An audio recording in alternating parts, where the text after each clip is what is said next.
আমি মনে হচ্ছি অ্যাক্সিডেন্ট হয়েছে।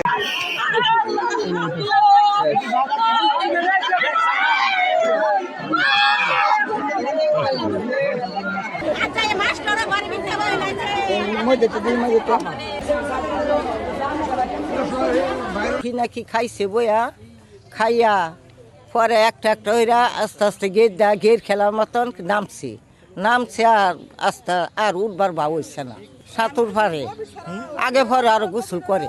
প্রাইমারি স্কুলের একটু পাশে একটা পুকুর আছে, এই কুকুর আগে গোসল করতো। এই গোসল যাওয়ার পথে তারা যে তিনজন যে ডুব দিছে, ডুবেতে আর উঠছে না। তখন একটা ছোটো বাচ্চা বাড়িতে খবর কইছে তারা যে ডুব দিছে তারা আর উঠে না। এই যে আমরা দৌড়া গেছি, গিয়া পানির তলে আমরা তো বিচারতেছি পাইতেছি না।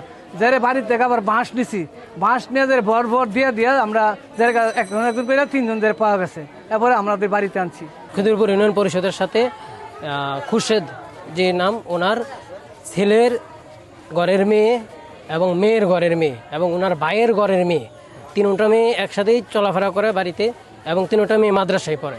আজকে শনিবার হয়তো বা কোনো কারণবশত মাদ্রাসায় যাই নাই, তো বেলা প্রায় 3টা থেকে 3:30 বাজে অনুমানিক। ওই সময় 3টা মেয়ে হয়তো বা এই পুষ্করিণীতে একসাথে গোসল করতে গেছে। তো গোসল করতে যাওয়ার পরে 3:30টার পরে হয়তো বা আধা ঘন্টা পার হয়ে গেছে।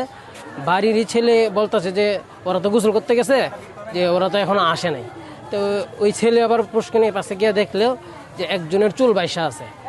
ওই জায়গাতেই ওই ছেলে চিল্লান দিছে। যখন চিল্লান দিছে আমরা আবার বাড়িতে কাজে কামে ব্যস্ত ছিলাম। ওই চিল্লান শুনে আমরা যারা এলাকার ছেলেরা আছি প্রত্যেকে আসলাম, যুবক আইসা দেখলাম যে একজনের চুল বাসা। তখন তাৎক্ষণিক আমরা পুষ্করিণীতে লাভ দিলাম, লাভ দিয়ে একজনকে উদ্ধার করলাম। উদ্ধার করার পরে যখন তাকে টানে আসলাম, তখন তারা বলতেছে যে আরও 2জন আছে। তখন যখন বলছে 2জন আছে, তখন আমরা যারা আসছিলাম তারা আবার পানির তলে গেলাম। পানির তলের থেকে একজন করে 3জনকে ওঠানো হইলো। ওঠানোর পর আমরা চেষ্টা করছিলাম যে যদি কোনো আভাস পাওয়া যায় যে এখনও আছে, আমরা অনেক তাৎক্ষণিক যতটুকু চিকিৎসা দেওয়া দরকার দেখলাম যে তাদের কোনো পাই না, জ্ঞান পাচ্ছি না। তখন আমরা ধরে নিলাম যে তারা নাই।